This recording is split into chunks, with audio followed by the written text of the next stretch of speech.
আল্লাহ। আল্লাহ এমন একটি নাম, যেই নামের প্রথম অংশ আলিফ বাদ দিলেও লিল্লাহি, আল্লাহর জন্য।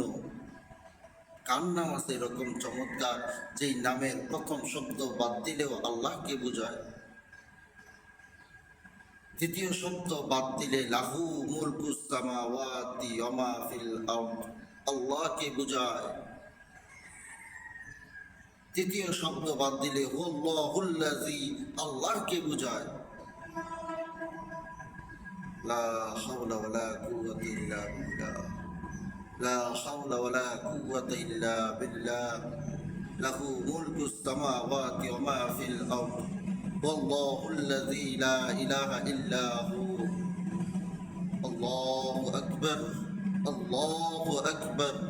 এরকম একটি নাম, যেই নামেই পরিচয় করিয়ে দেয় তিনি হলেন তোমাদের মালিক, তিনি হলেন বিশ্ব জগতের লালন পালন করনেওয়ালা, তিনি হলেন বিশ্ব জগৎ সৃষ্টি করনেওয়ালা, তিনি হলেন সমস্ত কিছুর একমাত্র মালিক হলেন আল্লাহ।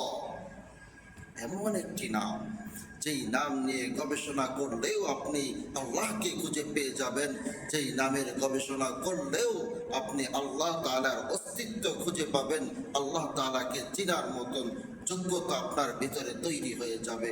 এই হলো সেই নাম, আল্লাহু আকবার, আল্লাহু আকবার, আল্লাহু আকবার কবীর। এই সেই নাম।